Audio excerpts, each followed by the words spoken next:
கர்த்தருடைய பரிசுத்த நாமத்திற்கு மகிமை உண்டாவதாக. இந்த அதிகாலை வேளையில் இன்று நாம் தியானத்திற்கு எடுத்துக்கொள்ள இருக்கிறதான வேதவசனம் நீதிமொழிகளின் புஸ்தகம் 16ஆம் அதிகாரம் 18ஆம் வசனம்.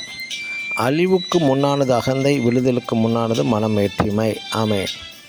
இஸ்ரேல் தேசத்தில் உள்ளதான யூதாவின் ராஜாவாகிய யோசியா பற்றி இன்று தியானிப்போம். இவன் தனது 8வது வயதில் ராஜாவாகிறான்.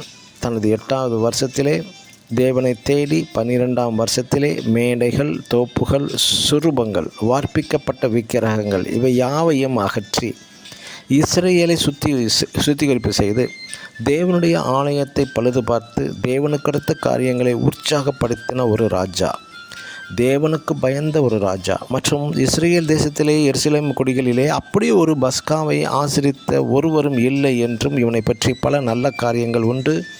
2 நாளாகமும் 35ஆம் அதிகாரம் 18ஆம் வசனத்தில் வாசிக்கலாம்.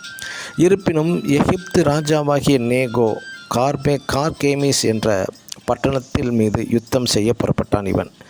ஆனால் எகிப்து ராஜாவோ இவனுடன் சண்டைக்கு வரவே இல்லை. எகிப்து ராஜா தனது ஸ்தானாதிபதிகளை அனுப்பி சமாதானம் செய்தான், சண்டை வேண்டாம் என்று. மற்றும் உன் தேவன் என்னோடு இருக்கிறார் என்கிறான் எகிப்து ராஜா. நான் தேவனுடைய வழி நடத்துதலின் பேரிலே யுத்தம் செய்ய போகிறேன் என்றும் எச்சரிப்பு விடுக்கிறான் எகிப்து ராஜா.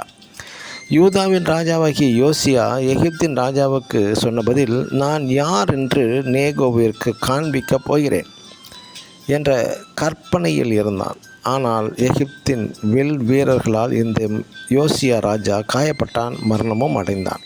எனக்கு அருமையான தேவனுடைய ஜனமே, இந்த யோசியா ராஜா தேவனுக்கு மிகவும் பிரியமாக நடந்தவன்தான். இஸ்ரேல் யூதா ஜனங்களை நல்வழியில் நடத்திய ஒரு நல்ல ராஜாதான். ஆனாலும் தனக்குள் மறைந்திருந்த பெருமை, அகங்காரம் இவைகளினால் ராஜாவின் முடிவு மிகவும் பரிதாபமாக முடிந்துவிட்டது. இவன் வீணான பெருமை இவனது ஒருவனை கிறிஸ்துவுக்குள் வளர விடாமல் அழித்து விடுகிறது. ஆம், அழிவுக்கு முன்னானது அகந்தை, விழுதலுக்கு முன்னானது மனமேட்டிமை என்ற பெருமையை நாம் அழித்து விடுவோமாக. ஆமேன். God bless you.